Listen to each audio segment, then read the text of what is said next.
Bismillahirrahmanirrahim. Assalamualaikum warahmatullahi wabarakatuh.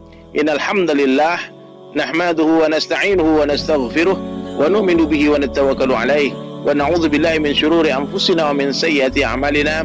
May yahdihillahu fala mudilla lahu wa may yudlilhu fala hadiyalah. Asyhadu an la ilaha illallah wahdahu la syarikalah wa asyhadu anna Muhammadan 'abduhu wa rasuluhu la nabiyya ba'da.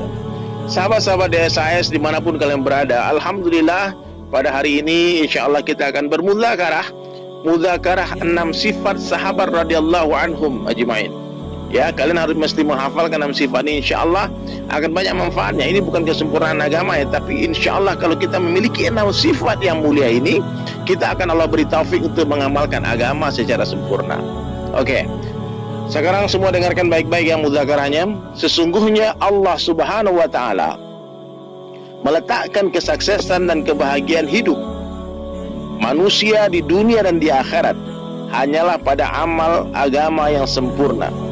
Ya, kalau kita mau sukses dunia dan akhirat, maka Allah Ta'ala telah meletakkan kesuksesan manusia. Ini kita bisa buat kesuksesan, kebahagiaan, kemuliaan, kejayaan, semua perkataan-perkataan yang baik. Agama Islam adalah agama yang sempurna, agama yang telah dibawa oleh Rasulullah Sallallahu Alaihi Wasallam. Masya Allah, agama sempurna ini meliputi iman, ibadah, muamalah, muasyarat, akhlakiyat. Pada saat ini umat Islam tidak ada kekuatan dan kemampuan untuk mengamalkan agama secara sempurna. Namun para sahabat radhiyallahu anhum telah sukses dan jaya dalam mengamalkan agama secara sempurna karena mereka memiliki sifat-sifat yang mulia. Masya Allah, mereka memiliki sifat-sifat dasar yang terkandung dalam 6 sifat sahabat. Number 1. Yang pertama, mereka semua yakin atas kalimat thayyibah la ilaha illallah Muhammadur Rasulullah. Number 2. Yang kedua, seluruh sahabat memiliki sifat salat khusu' wal khudu'. Salat dengan konsentrasi batin yang sempurna dan merendahkan diri serendah-rendahnya di hadapan Allah.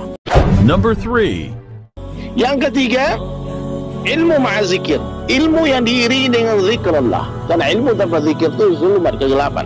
Ilmu tanpa zikir ini berbahaya. Banyak orang beda ilmu dengan ilmu, justru dia jadi sombong, jadi angkuh. Na'udzubillah min dzalik. Maka ilmu harus diiringi dengan zikr Allah. Number 4. Sifat sahabat yang keempat, ikramul muslimin. Apa sifat yang keempat? Ikramul muslimin. Apa artinya? Memuliakan saudara muslim. Number 5. Yang kelima, taslikhun niyah, memperbaiki niat, meluruskan niat. Number 6. Sifat sahabat yang keenam, dakwah dan tabligh, khuruj fisabilillah. Dalam setiap sifat-sifat ini mesti kita membahas apa artinya. Yakin atas kalimat thayyibah la ilaha illallah Muhammadur Rasulullah. Artinya tidak ada yang berhak disembah selain Allah Subhanahu wa taala, dan baginda Rasulullah sallallahu alaihi wasallam Muhammad adalah utusan Allah. Itu maksudnya apa kalimat ini? Mengeluarkan keyakinan kepada makhluk dari dalam hati dan memasukkan keyakinan hanya kepada Allah Subhanahu wa taala saja. Ya, apa maksud kalimat la ilaha illallah? Mengeluarkan keyakinan pada makhluk dari dalam hati dan memasukkan keyakinan hanya kepada Allah Subhanahu wa taala di dalam hati. Itu maksudnya. Ulang lagi ya. Maksud kalimat la ilaha illallah apa? Mengeluarkan keyakinan pada makhluk dari dalam hati dan memasukkan keyakinan hanya kepada Allah Subhanahu wa taala di dalam hati. Jadi di hati, ma fi qalbi ghairallah, di hati tidak ada makhluk, yang ada hanya Allah. Dunia di tangan, di hati jangan. Mobil di garasi, jangan masuk hati.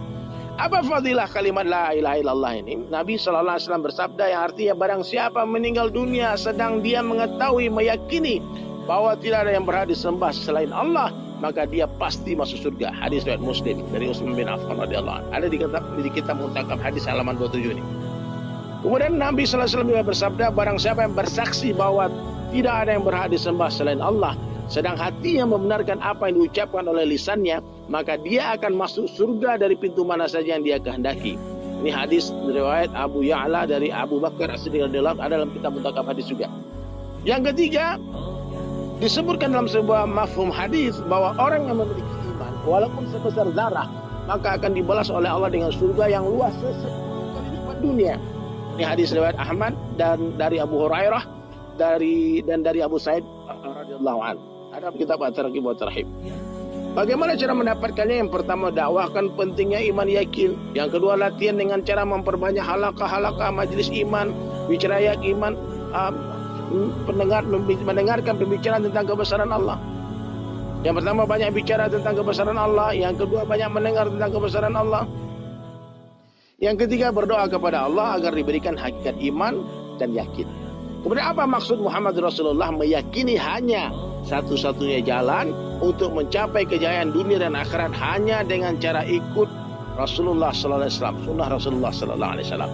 Apa fadilahnya hadirin sekalian? Yang pertama, Nabi sallallahu alaihi wasallam bersabda tidak akan masuk neraka atau tidak akan ditelan api neraka seseorang yang bersaksi bahwa tiada yang berhak disembah selain Allah dan aku Muhammad adalah utusan Allah. Ini hadis riwayat Muslim dari Itban bin Malik. Ini potongan hadis dalam Muntakab Hadis halaman 30, kalian buka dia ada. Kemudian apa hadis Nabi sallallahu alaihi wasallam, barang siapa yang berpegang teguh kepada sunnahku ketika rusaknya umatku, maka baginya pahala 100 orang mati syahid. Main-main nih.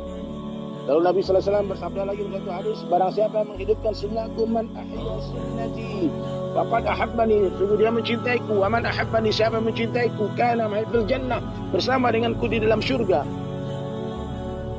Hadis marfu' dari Anas radhiyallahu anhu dan Al-Jari dalam kitab Jami'us Shaghir. Bagaimana cara mendapatkannya? Dakwahkan tentang pentingnya menghidupkan sunnah Rasulullah sallallahu alaihi wasallam. Yang kedua, latihan, yaitu dengan cara menghidupkan sunnah Rasulullah sallallahu alaihi wasallam dalam kehidupan kita selama 24 jam sehari-hari ya. Yang ketiga, berdoa kepada Allah agar diberikan kekuatan untuk menghidupkan sunnah. Masya Allah. Yang kedua, salat khusyuk wal khudu'. Apa artinya? Salat dengan konsentrasi batin dan merendahkan diri dengan mengikuti cara yang dicontohkan oleh Rasulullah sallallahu alaihi wasallam. Maksud salat khusyuk dan khudu' bagaimana membawa sifat-sifat ketaatan kepada Allah Subhanahu wa taala di dalam salat ke dalam kehidupan sehari-hari. Fadilahnya apa? Allah berfirman, sesungguhnya salat dapat mencegah perbuatan keji dan mungkar. Innas salata tanha 'anil fahsya'i wal munkar. Al-Ankabut ayat 45. Allah Subhanahu wa taala berfirman, wasta'inu bis sabri was shalah. Carilah pertolongan Allah dengan sabar dan salat. Al-Baqarah ayat 45. Rasulullah sallallahu alaihi wasallam bersabda, salat adalah mi'rajnya orang-orang beriman. Mi'rajnya orang-orang beriman. Ini sabda Nabi. Kemudian salat dapat menghapuskan dosa. Surat Hud. Banyak lagi fadilah salat dalam Al-Quran dan hadis. Bagaimana cara mendapatkannya? Dakwahkan tentang pentingnya salat. Kemudian latihan dengan cara memperbaiki zahirnya salat, menghadirkan keagungan Allah dalam salat. Kemudian belajar menyelesaikan masalah dengan salat. Kemudian yang ketiga, bagaimana cara mendapatkannya? Berdoa kepada Allah agar diberikan hakikat salat khusyuk wal khudu'. Kemudian ilmu ma'adzikir. Ilmu ma'adzikir artinya apa? Artinya semua petunjuk yang datang dari Allah Subhanahu wa taala melalui baginda Rasulullah sallallahu alaihi wasallam. Itulah ilmu dan zikir mengingat Allah sebagaimana agungnya Allah. Apa maksudnya? Bagaimana kita mengamalkan perintah Allah Subhanahu wa taala pada setiap saat dan keadaan dengan menghadirkan keagungan Allah di dalam hati dengan cara ikut Rasulullah sallallahu alaihi wasallam. Ini banyak lagi yang mau dibahas nih, ilmu dan fadilahnya. Bagaimana saya mendengar Nabi sallallahu alaihi wasallam kata Muawiyah radhiyallahu anhu, barang siapa yang Allah menghendaki kebaikan untuknya maka dia akan difahamkan dalam perkara yufaqihu fiddin, diberikan kefahaman beragama. Saya hanya membagi dan Allah yang memberi. Hadis Al-Bukhari. Abu Dzar radhiyallahu anhu juga pernah meriwayatkan sebuah hadis. Rasulullah sallallahu alaihi wasallam bersabda kepadaku, hai Abu Dzar, sungguh kamu berangkat pagi-pagi untuk belajar satu ayat dari kitab Allah, itu lebih baik bagimu daripada engkau sholat 100 rakaat. Memang satu ayat 100 rakaat. Dan engkau berangkat pagi hari untuk belajar satu bab daripada ilmu, lebih baik diamalkan atau tidak, itu lebih baik bagimu daripada sholat 1000 rakaat. Hadis riwayat Ibnu Majah. Kemudian dari Abu Hurairah radhiyallahu anhu, barang siapa melalui satu jalan untuk menuntut ilmu, maka Allah akan mudahkan langkah kaki dia menuju syurga. Hadis riwayat Muslim. Cara mendapatkannya sama dengan semua sifat-sifat sebelumnya. Dakwahkan tentang pentingnya ilmu, kemudian duduk dalam majlis-majlis ilmu, kemudian berdoa kepada Allah agar diberikan hakikat ilmu. Masya Allah ya. Datang kepada ulama, ziarah kepada ulama, dekat-dekat dengan ulama. Apa fadilah zikir? Barang siapa yang membasahi lisannya dengan zikrullah, maka dia akan masuk surga dengan tersenyum-senyum. Subhanallah. Banyak lagi fadilahnya. Hanya dengan mengingat Allah hati menjadi tenang. Dalam Al-Quran surah Ar-Ra'd itu ada itu. Allah berfirman, ingatlah kepadaku, niscaya aku akan ingat kepadamu. Masya Allah. Jadi hadirin sekalian, bagaimana cara mendapatkannya? Dakwahkan tentang pentingnya zikir, latihan dengan cara membaca Al-Quran 1 juz setiap hari, membaca tasbihat, salawat dan istighfar masing-masing 100 kali pagi dan petang. Masya Allah. Ketika membaca tasbihat maka hadirkan kemahasucian Allah. Ketika membaca salawat kita ingat jasa-jasa Rasulullah SAW. Ketika membaca istighfar maka hadirkan sifat maha pengampunnya Allah Subhanahu Wa Taala. Amalkan doa-doa masnunah harian 24 jam, dihafalkan, diamalkan. Kemudian berdoa kepada Allah agar diberikan hakikat ilmu zikir.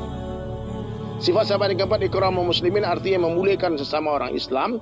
Maksud ikramul muslimin menunaikan hak-hak orang Islam tanpa menuntut hak kita untuk ditunaikan. Berikan haknya orang, hak kita minta kepada Allah. Itu yang dimaksud dengan ikram. Barang siapa menghilangkan satu kesusahan dari seorang muslim daripada kesusahan-kesusahan di dunia, maka Allah akan menghilangkan darinya satu kesusahan-kesusahan di akhirat. Barang siapa menutup aib seorang muslim, maka Allah akan menutup aibnya di dunia dan di akhirat.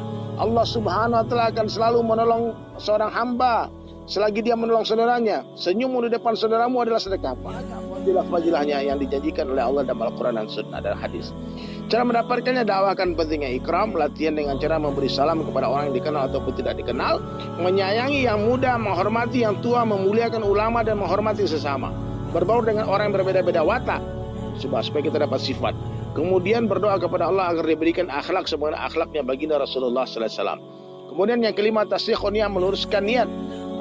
Kita beramal mesti ikhlas karena Allah SWT, membersihkan niat dalam setiap amalan semata-mata karena Allah. Fadilahnya apa? Hadirin sekalian, sesungguhnya Allah Subhanahu Wa Taala tidak menerima amalan kecuali yang ikhlas. Ini hadis riwayat Muslim dan mencari Allah Taala. Sesungguhnya Allah Taala tidak melihat bentuk rupamu dan hartamu, tapi Allah melihat hatimu dan amalmu. Hadis riwayat Muslim. Dari Sa'ad bin radhiyallahu anhu dari Nabi sallallahu alaihi wasallam bersabda, hanyalah pertolongan Allah Subhanahu Wa Taala kepada umat ini dengan sebab-sebab orang yang lemah di antara mereka, yaitu dengan doa, salat dan keikhlasan mereka. Cara mendapatkannya, dakwahkan tentang pentingnya ikhlas, latihan dengan cara setiap beramal periksa niat kita sebelum, sedang dan setelah beramal, banyak-banyak istighfar. Kemudian berdoa kepada Allah agar diberikan hakikat ikhlas dalam beramal. Kemudian sifat yang keenam, dakwah wa tabligh khurus bismillah. Artinya dakwah mengajak, tabligh menyampaikan, dan khurus bismillah adalah keluar jalan Allah. Maksudnya apa? Kita dakwah dan tabligh dan khurus ini memperbaiki diri, yaitu bagaimana kita dapat menggunakan harta dan diri dan waktu kita sebagaimana yang diperintahkan oleh Allah. Kemudian menghidupkan agama secara sempurna pada diri sendiri semua umat manusia di seluruh dunia. Fadilahnya banyak sekali. Subhanallah. Allah Subhanahu Wa Taala berfirman, tidak ada yang lebih bagus perkataannya, wa man ahsanu qawlan mimman da'a ila Allah wa 'amila shalihan wa qala innani minal muslimin. Masya Allah. Siapakah yang perkataannya lebih baik daripada orang yang mengajak manusia kepada Allah, mimman da'a ila Allah, dan dia beramal saleh dan berkata, aku adalah orang yang berserah diri, orang Islam. Kemudian dari Abi Mas'ud Al-Badri Al-Ansari radhiyallahu anhu, Rasulullah SAW bersabda, barang siapa menunjukkan satu kebaikan, maka dia akan mendapatkan pahala orang yang mengamalkannya. Hadis riwayat Abu Daud. Dari Anas radhiyallahu anhu berkata, Rasulullah SAW bersabda, sesungguhnya sepagi dan sepetang orang yang keluar jalan Allah itu lebih baik daripada dunia beserta isinya. Cara mendapatkannya, dakwahkan tentang pentingnya dakwah dan tabligh khurus fisabilillah. Latihan dengan cara meluangkan masa kita 10%, minimal 4 bulan seumur hidup sekali, 40 hari setiap tahun, 3 hari setiap bulan, 2,5 jam setiap hari. Tingkatkan dengan cara bertahap-tahap, 4 bulan setiap tahun menjadi 10%-nya, kemudian menjadi 30% sepertiga hidup. 10 hari setiap bulan, 8 jam setiap hari. Subhanallah. Kemudian berdoalah kepada Allah agar diberikan hakikat dakwah dan tabligh, yaitu dapat menggunakan harta diri dan waktu untuk kepentingan agama. Atas pentingnya perkara ini, maka saya siap keluar 4 bulan setiap tahun. Bagaimana dengan tuan-tuan sekalian?